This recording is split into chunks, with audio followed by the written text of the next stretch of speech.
地藏答言：长者，我今为未来现在一切众生成佛威力略說世事。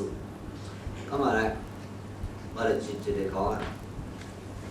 上一段呢，就係講到呢，有一位大士呢，就問地藏菩薩，講我哋嘅世間嘅人命終咗之後呢，佢屋企嘅家屬啊，為咗做功德，乃至做種種嘅善因啊。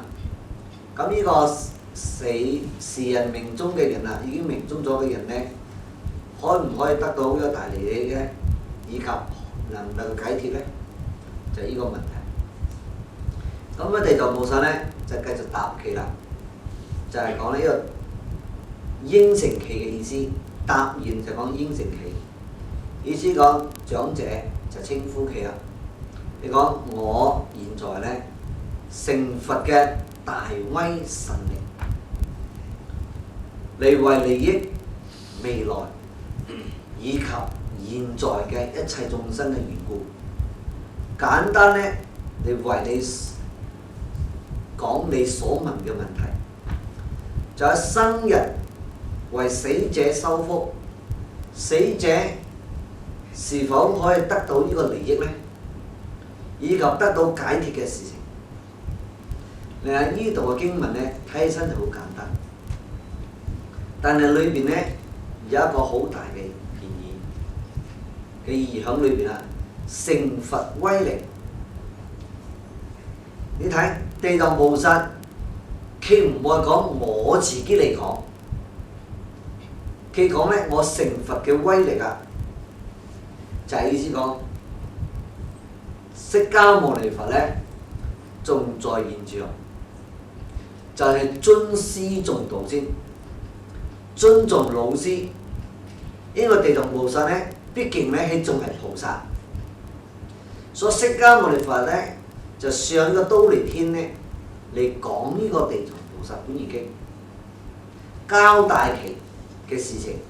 所以講呢，佢講我今為未來現在一切眾生。佢講我今日呢，嚟答你個問題，包括呢，答我哋而家未來嘅眾生。所以當時在而家嚟講就係未來，在我哋呢，在過去呢，仲有未來嘅眾生啊，嚟講俾你聽呢個問題。但係我今日講嘅呢，都係成佛嘅威力呢，嚟講俾你聽嘅意思就咁啦。咁簡單嚟為你哋解釋，你睇下段經文啦。長者，未來現在諸眾生等，臨命終至，得聞一佛名，一菩薩名，一辟支佛名，不問有罪無罪，悉得解脫。啊，呢度答嘅問題啦。所以講呢度咧就係講咧，初講咧就係臨終聽聞名號啊，識得解脫。意思講平時啦未曾稱念過聖號嘅人，只係在臨終一聞到佛菩薩嘅名啊，或者係辟支佛嘅名。辟支佛咧就係緣覺咯，菩薩咧就好似觀世音菩薩，得聞到一佛嘅名，就無論邊一尊佛都可以。所以講咧，佢能夠聽聞到咗，又講啦，不問有罪冇罪，識得解脫。咁你咧就係知道佛菩薩的功德殊勝喺裏邊啦。如果你哋真嘅聽得明白嘅呢一點，雖然睇起身咧就幾句話，點解就能得解脫呢？但係我明白喎，意思講未來嘅眾生第日啦，或者現在嘅呢啲眾生咧，但係講到眾生咧，範圍就好闊噶咯喎，包括動物喎，而且包括畜生道、鬼道、地獄嘅道，呢啲三惡道嘅眾生。咁我哋善道咧就係人道嘅眾生都藏喺裏邊。如果佢在臨命終日，包括天上天上嘅人都會死嘅，你知唔知道啊？佢都有壽命啊！凡係在六道裏面嘅眾生咧，就有壽命。如果佢在臨命終呢段時間死咗又好，無論在咩時間死，終日時間到咗，你能夠聽聞到，得到人哋同你念佛俾你聽，乃盡一尊佛嘅名，或者一個菩薩嘅名，一位菩薩嘅名，或者係一位辟支佛，就係緣覺嘅名。不論你係有罪嘅，或者你生前係有罪嘅，或者你生前係冇罪嘅，你都可以得到解脫。如果你哋相信地藏菩薩講嘅呢句話，你哋咧就放心，大大嘅放心。意思講，一個人將個臨命終咧，能夠聽到人哋同你念阿彌陀佛嘅名號俾你聽，或者能夠聽到念一聲觀世音菩薩嘅名俾你聽，你都能夠得到解脫。解脫嘅原因咧，最低限度你唔會墮落向三惡道，最低限度咧你會做翻人，或者上天，或者係極樂世界，都唔一定。所以你要明白呢個助念咧，對臨命終嘅人咧，平常時冇學冇修，唔信佛，冇聽過經，在呢段時間，如果有人幫佢念，佢得唔得呢啲事實嘅經典講到清清楚楚，係論講係問不問有罪冇罪啦，識得解決，就係呢句話好重要。所以我哋一定要相信，相信佛所講嘅話。但係咧，我碰到好多人唔相信佛講嘅話，我相信一般上世間人講嘅話，非常可憐。點樣講呢？有啲其他嘅助念團啊，幫人哋助念，一路懷疑咧呢個亡者唔得道。如果你哋在呢個亡者嘅身邊幫人念佛，呢個亡者仲會落地獄嘅嚟講啊，咁呢個地藏經呢度講就出咗問題啦。你諗下，呢度講不問有罪冇罪啊，識得解脫啊，最低限度你唔會落地獄啊。但係有啲人唔信佛經所講嘅話，我信人所講嘅話。你講啊，冇人咩助念啊，助念去邊度？助念都落咗地獄啦。奇怪，助念都起到落地獄。咁佛經講嘅呢啲話唔算數咯。所以好多人唔信佛啊。佛講嘅話唔信啊。我信而家一般上嘅快燈凡夫啊。所以有啲境界咧，唔知係真係假嘅，自己搞唔清楚啊。除非佢係聖者，已經得道正果咗。如果唔係咧，全部都係幻想。我講俾你聽，所以有啲出家人都唔知憑咩角度嚟講，俾你助念助到佢去咗地獄，我都搞唔清楚。呢度講聽聞得到聞到啊，佛嘅名啊，一聲啫。或者菩薩啦，乃至一聲，佢都可以得到啊，冇墮落啊。佢憑咩資格講佢落咗地獄呢？所以我呢個而家末法時期啊，在家居士又好，出家法師又好，冇將經典啊好好研究清楚。所以講呢，你哋聽佛講嘅話，所以今日呢段經文呢，對我哋呢就好重要嘅。所以你哋而家聽明白咗，但係你同我哋自己嘅親人啊、父母啊過身呢，你在身邊呢，能夠念一聲阿彌陀俾你聽，或者念觀世音菩薩名俾你聽，佢都唔會墮落嘅。絕對唔會墮落，你放心。你冇聽世間嘅人念經嚟解釋俾你聽，因為佢唔明白。如果你去研究《地藏經》呢一段咧，就講好清楚咗。咁我哋可以大大嘅放心，唔係講師傅講，你可以聽到佛菩薩嘅名，你就唔墮落，你就可以搏命作惡業，唔係咁嘅意思。呢個係出自慈悲，點樣嚟幫啲臨終死咗嘅人得到唯一性嘅希望。但係最深一層嚟講啊，你信呢，佛係已經圓滿咗嘅，已經修行正果咗嘅，佢唔係一般上嘅凡夫。你要搞清楚呢個問題。佛成佛嘅目的係為乜嘢？所以我哋佛教徒呢，一定要將事情搞清楚先。菩薩成就，千辛萬苦咁樣修行，到底為乜嘢？你要將呢個目的搞清楚先。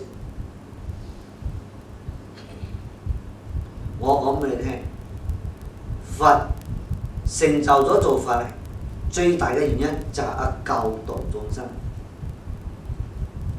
幫眾生脫離呢個苦海。菩薩嘅慈悲係咁樣，佢都係做緊救眾生，唔想眾生再繼續喺輪迴受苦。呢啲係佛菩薩嘅慈悲，我哋一定要清楚。所以有啲人咧知見啊出咗問題，有好多老菩薩佢哋修佛，但係咧你問你念佛做乜嘢？你講但係死咗可以上個台等住俾人拜，佢就好爽啊！以為講人哋講拜住我個人，佢以為佛就企喺台邊等住俾人拜嘅。咁但係成咗佛咧，但係我修佛就係我坐上台等住俾人拜，有咁嘅思想已經錯咗。呢個叫邪見，唔係坐上台等住人拜，你知唔知啊？因為成日拜住個佛，日日咁樣拜，佢心一諗佛佢坐喺台面，我喺下邊，如果第日我成咗佛，好似咁坐住等你拜啦，唔知幾爽。所以你錯誤嘅思想嚟嘅，仲有一個婆羅門曾經講過一個咁嘅事情，就係講有一個婆羅門咧，佢係邪見，佢以為咧做咗一個塔，俾好多人做咗拜祈，而且第日死咗咧，放個塔喺嗰度俾人拜。你知道點知係死咗喺邊度冇？佢死咗啊，就落咗地獄。點解落咗地獄呢？越多人拜佢嘅咧，佢落得就越深。所以講有一次咧，有一個人咧落咗嚟，佢識得佢一個信徒，就交代佢講啊，你翻咗陽間啊，快同我啲徒弟講啊，將個塔啊，將個我像啊打爛佢啊，冇再俾人拜啊，如果再繼續拜啊，我永遠出唔到地獄啊！意思係坐喺台度俾人拜啊，你知唔知道啊？因為自己冇功德，修行唔正果，你憑咩資格俾人坐上嗰度拜呢？你諗下，所以越俾人拜咧就死得越快，死得越慘。所以交代呢個係真嘅事情。在佛經咧裏邊曾經講過婆羅門俾人拜嘅事情，佢以為但係成就都坐台俾人拜嘅意思。所以你啲老婆仔，你唔好以為我第日我坐上台就等住俾人拜嘅。所以咁樣你就明白佛係有功德，係啲緣。其他嘅佛我哋唔愛講啦，單單講阿彌陀佛好啦。所以阿彌陀佛咧用咗咁長時間嚟修行，成就咗一個名號咧嚟救眾生。如果眾生能夠稱名嘅名號咧，都係能夠得到解脫。最重要，佛嘅名號有功德，就算呢個人唔往生極樂世界嚟講啊，最低限度呢個金剛種子已經種落去咗第八識，第二日咧必定會得到，聽一聲啊，氣體都得到，都唔會墮落嘅。地藏經講得好清楚，不問有罪冇罪，識得解脫。但係冇講成佛，但係可以講冇，可以講得到唔墮落，得到解脫。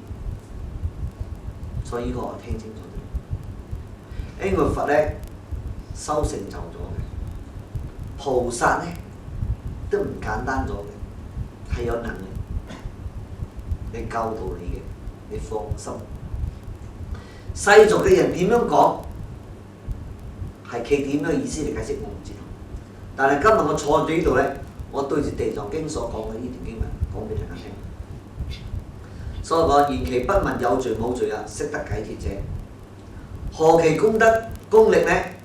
之神妙啊，若此樣，就係講良以時急啊，以心專也。如果人啊，而家我行緊刑嘅時候，俾人捉住啊！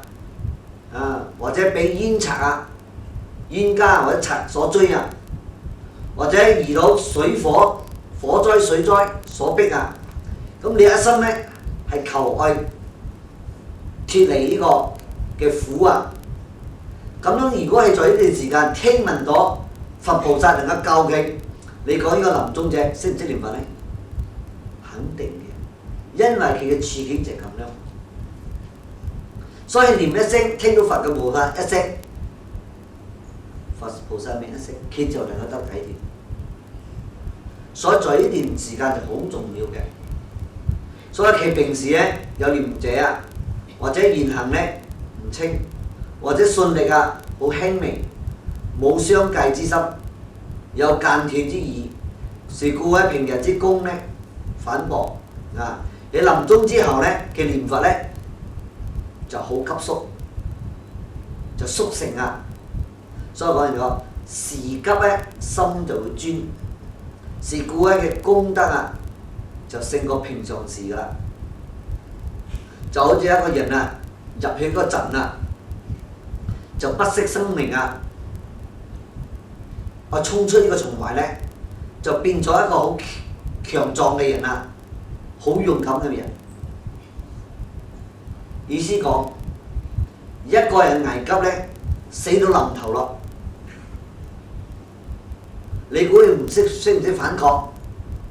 佢心諗啊，橫掂都係死噶啦，不如同你搏一搏啊，好過冇搏。你同佢搏一搏，如果搏得人，你仲有一線希望啊！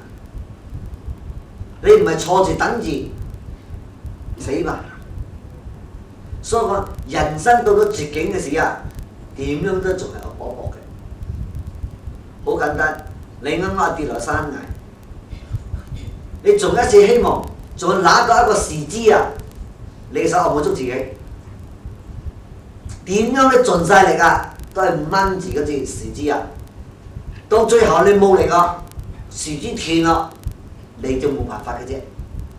如果時之唔斷咧，你一出晒你嘅能力，搏晒你嘅老命都捉到實實嘅。所以一個人臨命終時咧，在呢段時間咧，同樣嘅道理。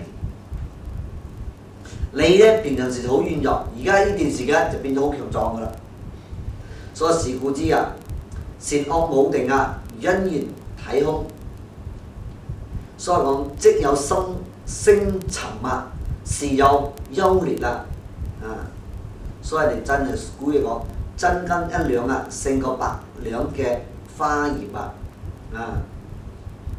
燭光啊，雖然好微啊，但係熱度咧都一樣可以燒草㗎。意思講啊，如果你係得到真金一兩，就比如啊，你聽聞到佛嘅名，就比如真金一兩，勝過你用100兩嘅樹葉啊嘅花葉啊。花葉值錢冇？100兩都唔值錢啦，真金1兩就夠你啦。就好似個蠟燭嘅光，睇起身咧係好弱，好少，但係呢個蠟燭嘅光咧可以燒草，可以燒好多嘢，你知唔知道啊？你唔好少睇呢咁少嘅光，代表呢個光咧就係代表佛嘅名號，就代表佛嘅功德。雖然睇係好少一個啫啊，但係呢個咧就可以燒個成間屋都燒晒唔得，着起身嚟咗啊！所以講人臨命終依家嘅時間，能夠聽到佛菩薩嘅名號，其得冇問有罪冇罪咧，其得能夠得到解脫。所以你哋咧就係明白呢點。再咁我最引經據典嚟講，那先比丘經裏邊有一段咁嘅經文，我不妨咧讀俾大家聽。呢個故事咧非常好，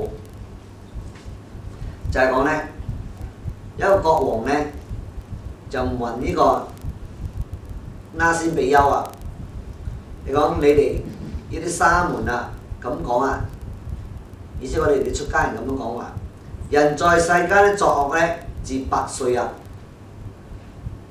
臨欲死時啊念佛，死後計得生天朝。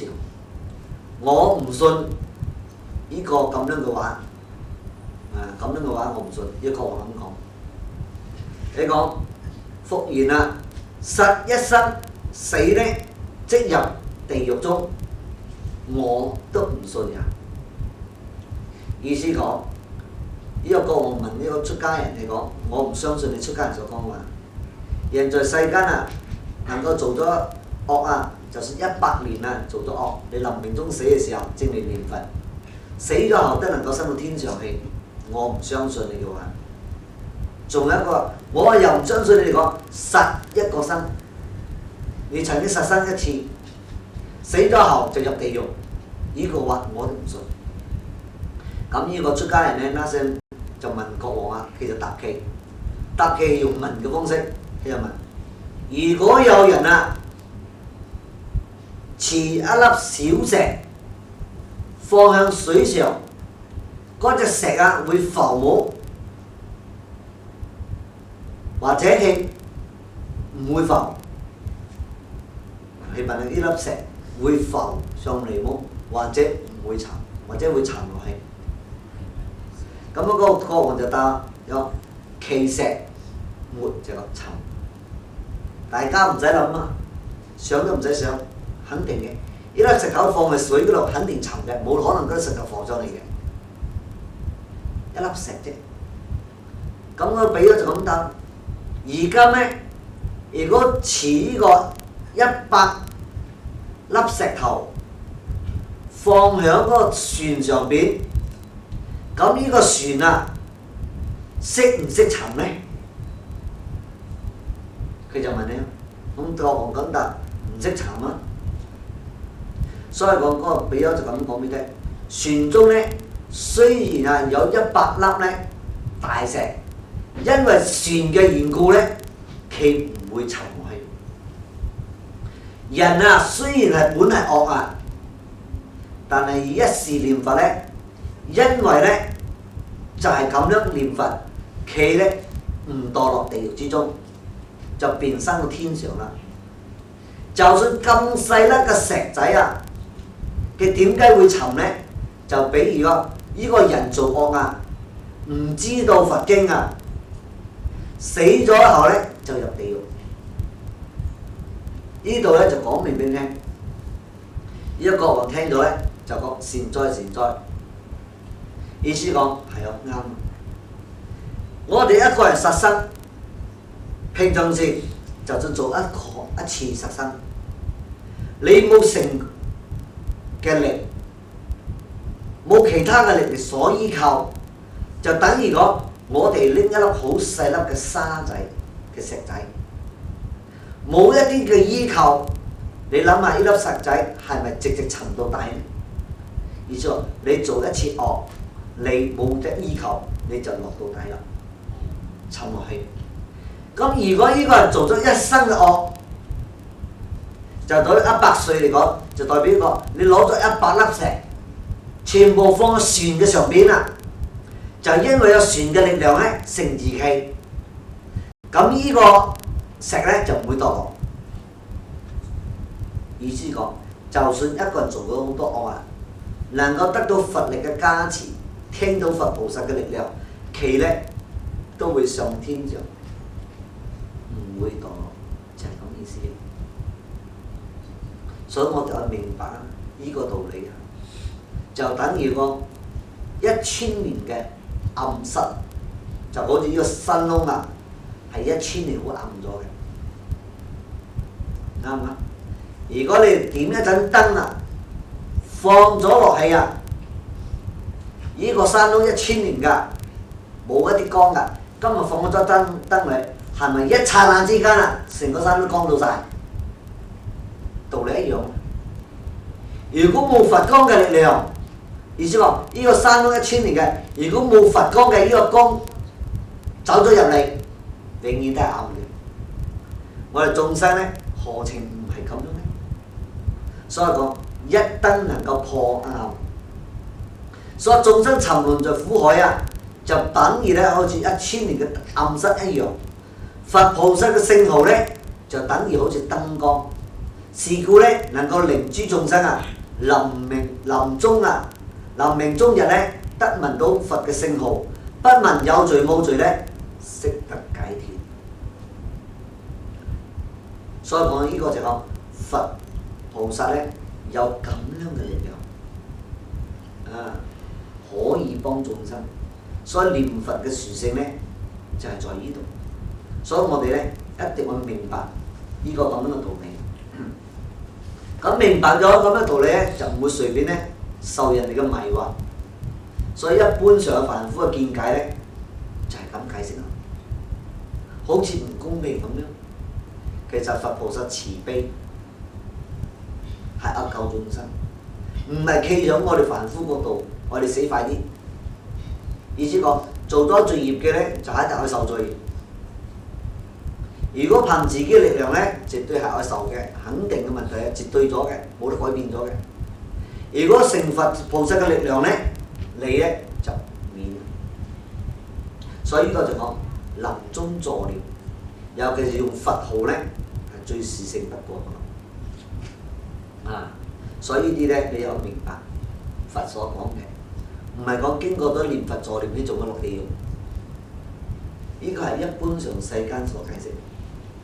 唔明白佛有咁嘅功德力量係救眾生，希望我哋我企喺呢個角度嚟解釋。我今日重複講一句話，我哋係信佛所講嘅話，唔係信人所講嘅話。以前我講過，印光法師講嘅，佛話唔信，信人講嘅話就真可憐啊！因為凡夫嘅畢竟都未成就嘅，佢冇資格講，就算見到都未必係真嘅。我講俾你聽。再嚟講第二個問題啊，以作福嘅方式啊，我哋咧我點樣嚟為亡者臨終日咧嚟祝福？咁啊，祝福之道咧，布施為主啊，最主要係布施，或者係取亡人啊嘅遺產啊，就最好不過啊。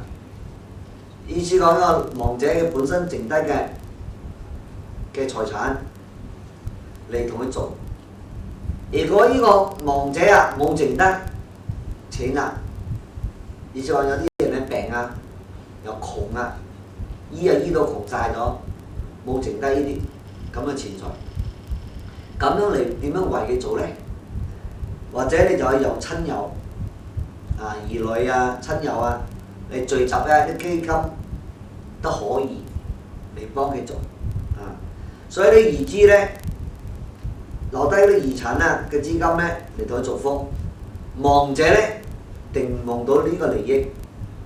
照無常經常咁講啊，若啊命終時，當取亡者新好衣服，以及咧隨身受用嘅之物，可以分為3份，為其亡者咧將其布施人。布施響邊個？一份咧供佛堂，第二份咧淡摩就引經佛嘅布施，第3種咧供養出家人，將佛身3樣嚟幫佢做。咁樣由施個亡者啊嘅業障轉輕，獲得呢個聖嘅功德嘅福利之利益，不應咧以死者就不應以死屍啊着好衣等啦，將以送之，何以告？冇利益故。意思講死咗啊，呢個屍體咧遲早都會化會爛，你唔需要特別咧為佢着咁好嘅衣服，所以你係將亡者嘅留低嘅衣服咧，同佢做布施供養三寶，就增持三寶嘅力量嘅功德，呢個亡者就能夠業障轉輕啦。既然業障轉輕咗，就能得到解脫。所以個三寶咧係福田之一，所以你就知道啊，所以此係印度啊當時啊所行之法，到而家咧現代咧嘅情形嚟講，應該愛將個遺物啊變成咧錢啊，變成個錢咧嚟莊嚴佛像、印送經典啊、布施出家人，又更有其他嘅基金咧，你可以去做救濟、扶貧、放生，種種呢啲利益嘅眾生之時咧，所以集資之福咧，亡者若果入咗軌道啊，佢得到利益咧就過快啊！就《優婆塞戒經》裏邊第5咧裏邊講，若父啊喪兒啊墮餓鬼中咧，仔為修福咧，當知積德；若生天中啊，都不施人中之物啊。何以故咧？天上啊成就聖妙嘅寶庫，若入地獄，身受苦惱，不下施念啊，是故不得。畜生之中，衣服如是啊，或為餓鬼，何如獨得呢？以其本有愛貪堅固堅凌啊，故墮餓鬼。即為餓鬼呢，長悔本國，思念欲得，故得之。所以講，如果我哋親人墮落咗餓鬼度呢，你同佢做呢，係得到最快得嘅利益啊！所以講呢度就係經典所講，就係講明鬼道得益啊。雖然作福之功德啊，你呢唔會白做嘅，因為呢有其他嘅親屬啊為亡魂呢供分得故。所以本經呢繼續咁講，若所為者啊生而道中，其餘眷屬呢墮餓鬼者，皆悉得之。是故呢智者啊應為餓鬼勤做福德。所以講鬼道眾生呢，肯定呢可以得益，就能夠得到解脫啦。咁樣我哋呢，我知道點樣嚟為亡者作福，所以講你呢，就應該去明白呢個道理。咁樣我哋呢，嚟按照啊點樣嚟取亡者嘅遺產嚟作福。咁呢段呢，一定要知道。首先呢，我哋需要呢去觀察亡者生前啊是否好兼貪，就講好孤寒啦。平常時咧唔捨得救濟人哋，唔肯佈施嘅。首先你要明白氣息。如果佢生前咧好孤寒啦，唔捨得救濟人哋，你見到家屬咧將啲遺產啊為佢做法事嘅時候咧，以及行呢啲咁樣嘅佈施啊，佢嘅望見啊，就講佢用妄想嘅角度咧，見到自己之物啊，今為他所有，咁嘅心咧就會生起個親恨啦。哇！你會嬲啊！哇！你拎我嘅財產，拎我剩低嘅錢啊，去做咁樣嘅佈施晒啊，佢更加起親恨心。所以講氣啊，就會卑劣唔甘願之心啊。咁遇事嘅邪念啊，一生咧，即當咧招發咗嘅業力咧，即刻咧就會引入咧響惡道裏邊啦。所有嘅善知識或者係家屬啊，當做啊遇事嘅之行嘅開始。意思講，如果你嘅老人家對呢個生前剩低嘅財產啊，好唔捨得，好唔放下。而家你生人咧攞嘅錢啊，係幫佢做佈施啊，係救濟啊，咁佢睇到，佢係睇到㗎。佢啱啱呢段時間死咗，佢真係睇到㗎，佢唔甘㗎。所以我哋做兒女咧，一定要知道，或者你同人哋開示啊，你一定要問清楚。如果知道佢係咁樣嘅樣咧，先可以同佢講一段話先。咁你可以同佢講，某某先生啊。或者某某邊一個啊，小姐或者女士啊，你咁啊叫今咧為你將啲兒資啊、啲遺產咧嚟做佛事，或者咧做福德，化有漏為無漏啊！仗施功德，當得超生淨土。你當一心誠求阿彌陀佛離相救度，對一切啊兒資兒物啊，當循氣捨，毫不自念啊，全無吝嗇，不可消除啊卑劣貪着之想，因彼諸世財啊，總乃一以你呢，已不復再能享受，以你呢，實已無用也。我咁同佢講，意思講呢啲錢財呢，留低俾你呢，都冇咩作用咗啦，所以你呢，已經過氣咗。唔係呢個世間嘅人，所以我將你啲財產啊攞去當佈施，去救濟，希望你正住咁樣福咧，能夠一心念佛咧，求生淨土嘅世界。咁樣你咧就唔會再有吝嗇啊，好唔捨得放下啦。就算俾你啊，你都唔能夠得益㗎，因為你唔係我哋世間嘅人咗。所以呢段咧，我哋咧不斷咧一定要重視啊，我睇清楚啲嚟。點樣係為亡者去做呢啲福啊？咁亡者咧正能夠得到呢個利益啊！所以呢段咧，我哋咧唔可以唔知道嘅啊！我幫亡者祝福咧，一定係知道，唔使同亡者做好好嘅事情，呢啲咧就最實際啦。咁啊頭先啊所講嘅無常經就係講人死咗，不需要同佢着好嘅衫衣服。因為嗰啲係浪費錢財，但係我哋華人嘅思想咧，就一味執着，人雖然死咗啦，最後都係同佢着好啲嘅，一般常嘅思想。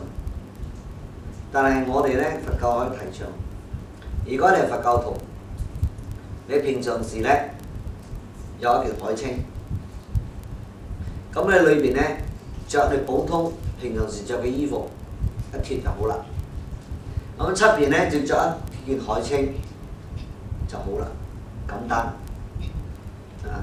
因為呢個海青咧，平時做早晚課，你參加咩法會，你日日都就誦經，意思講啲海青就係我哋佛教徒啊個法衣，所以你買一件海青咧係用一世人嘅。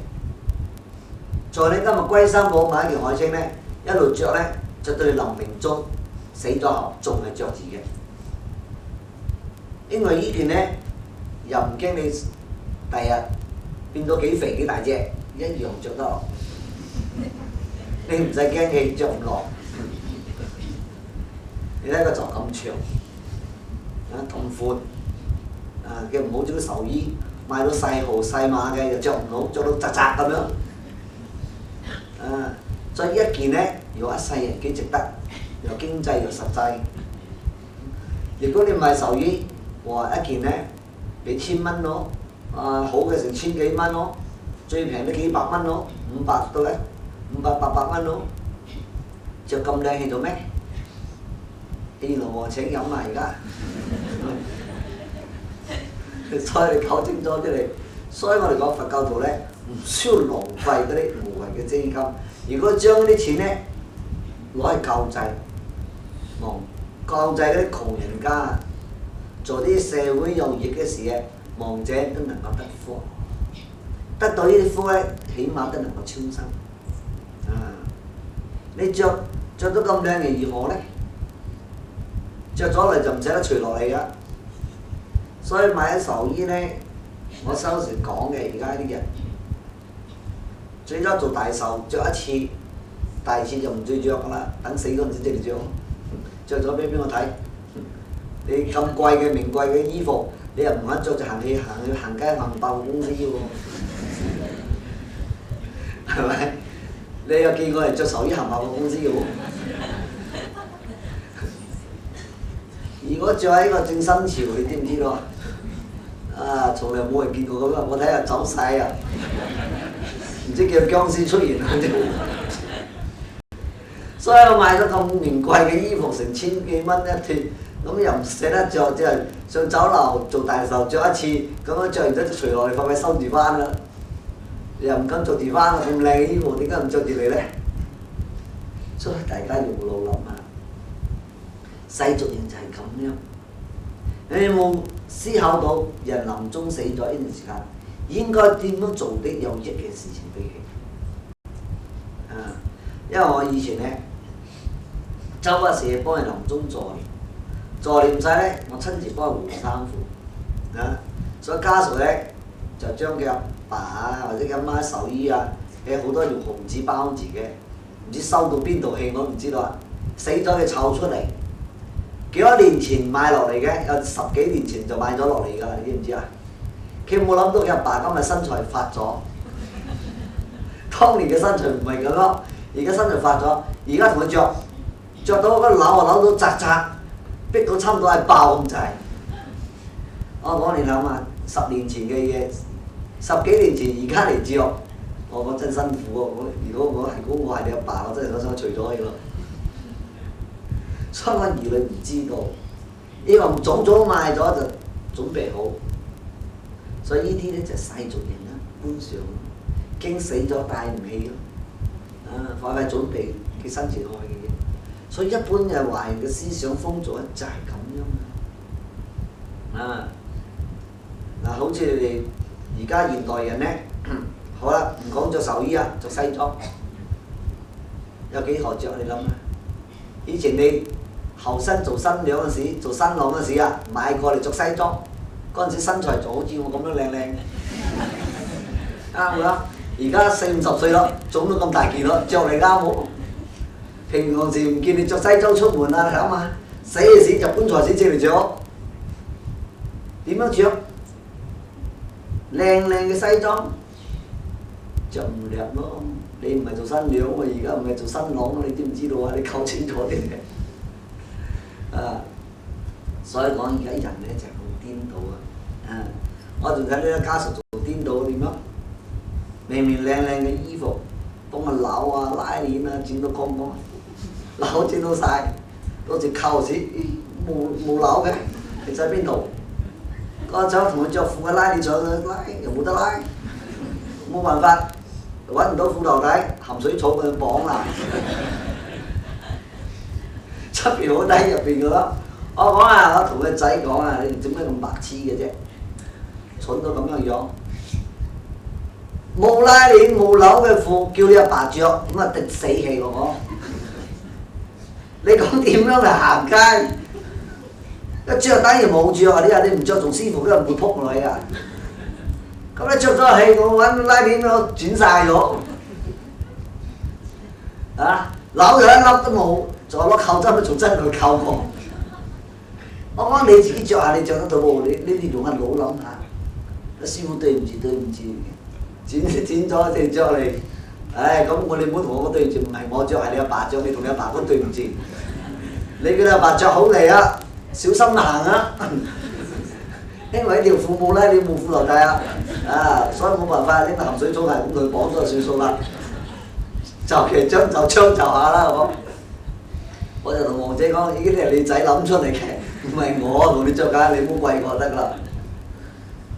你衣服靚靚又褸，你同佢剪到晒一粒都冇，咁咪做大哥咯，唔使扣咩？大哥行就唔使出嘅咩？一笠咗衫咁樣行啊！奇怪死咗做大哥係啱啊！有時我睇啲細路嚟講就咁顛倒咧，咁樣嘅嘢都俾人想得出嚟，好嘅實際幫忙者嘅嘢，企喺就唔你口嚟。呢啲咁樣無謂嘅，其實諗嚟咁樣嘅嘢。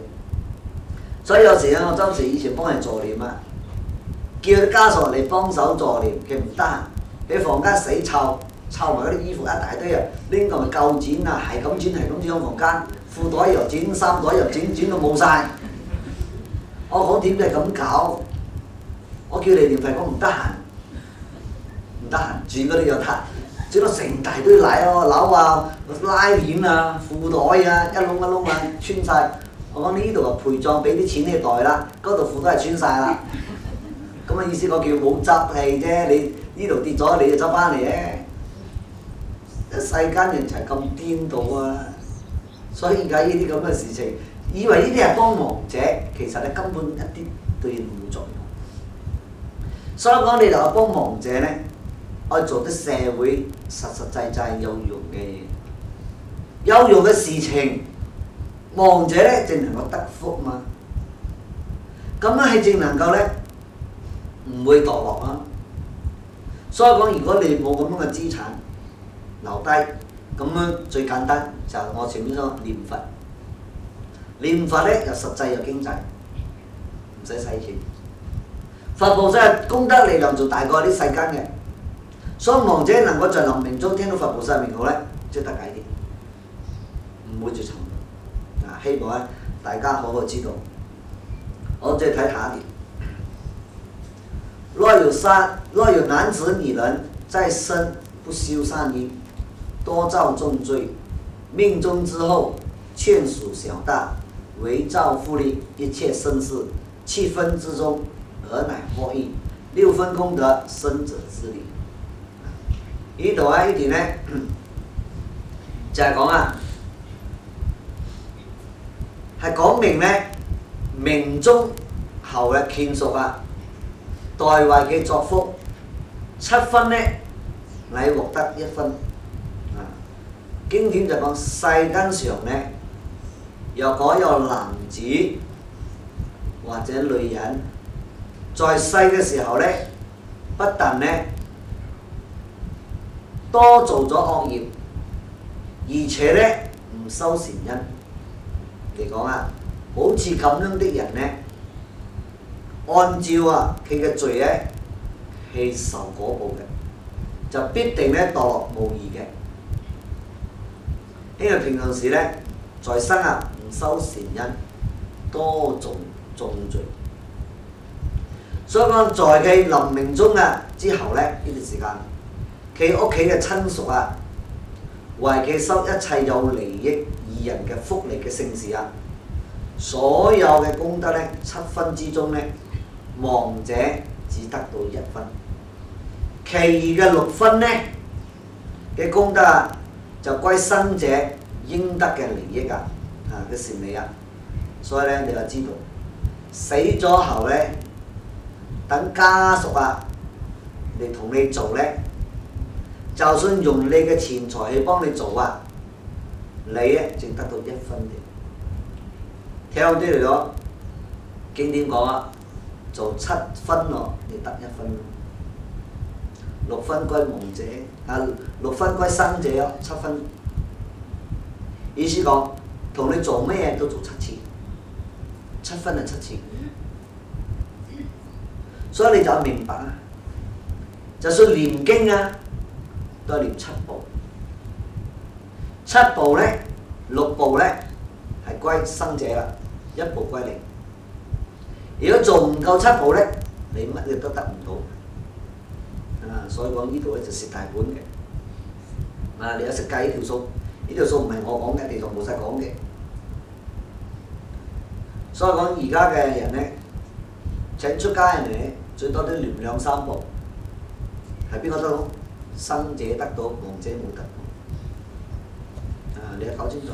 所以有啲人有錢嘅咧，一次請7個出家人，7個出家人一齊嚟同佢念讀經，7個人讀咧就7步，7步咧亡者得1步。所以佢哋得益得能夠超得。如果讀咗隨便讀咗2-3步，你哋得，佢冇得，亡者冇得到。所以就係咁麻煩啦。收咩都有7次啊！如果用簡單嘅角度嚟講，念佛、念菩薩嘅名號7聲，6聲歸生者，1聲歸亡者。咁念當中，佢咪得到好多。所以講念經呢，你未必得到；念佛呢，你肯定得到。就算你點樣念啊，都唔知念7聲咁少嘛。所以超度嘅問題呢，我等生者啊嚟同你做呢，所以呢個呢就大問題啦。所以我哋呢一定呢，要好好嘅衡量下。我哋平常時咧靠人哋幫你咧就係咁樣樣啦。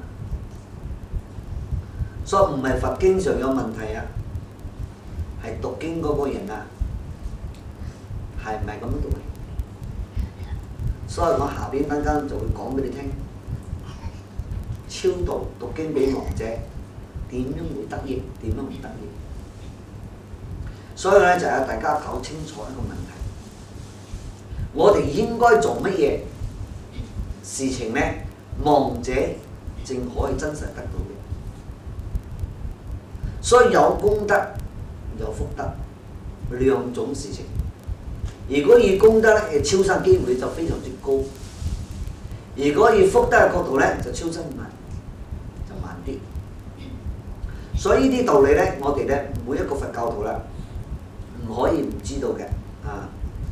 曾經在《灌頂經》裏面講啊，普廣菩薩咧白發願啦，你講又有眾生不信三寶，不行戒法，或是生信，或是毀謗，或是父母兄弟親族啊，卒得病苦，緣淺命終，或墮在三途八難之中，受諸苦惱，無有休息。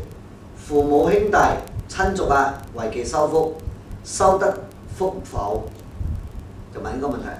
佛告普廣菩薩：為此人修福7分之中，為獲1日，何故異乎？緣其前世不信道德，故使福德7分獲1。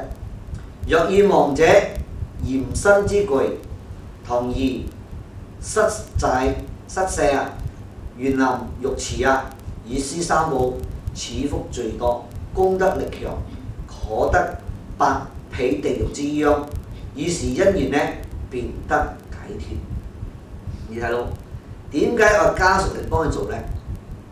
佛就講俾你聽，人死咗7分得1分嘅原因呢，就係因為佢前世啊不信道德，不信道德呢，佢就係唔信三寶，唔信因果。所以講呢，死咗後啊，由家屬嚟同佢做呢，7分得1分嘅原因就從呢度嚟啦。若講呢，佢生前啊唔信道德，你家屬嚟同我做，最好以咩？以佢嘅最嚴身之具呢，就係佢嘅寶物，就係首飾啊、錢財啊，就係身上成日帶住嘅，或者啦佢嘅屋企啊，或者係室，或者係嘅園啊、花園啊，或者咩田產啊呢啲嘢啊，嚟幫佢佈施三寶。佛講嘅布施三寶嘅福恩最多，功德力強啊，可以得到900K，唔會墮地獄之殃。所以如是咁樣嘅因緣咧，佢正能夠得到解脫。所以呢個道理咧，在《灌頂經》咧，佛咁樣講。所以個三寶咧都有真有假嘅。所以講而家搞清楚嚟。睇下係同你做啲乜嘢事出嚟，等間你就知道。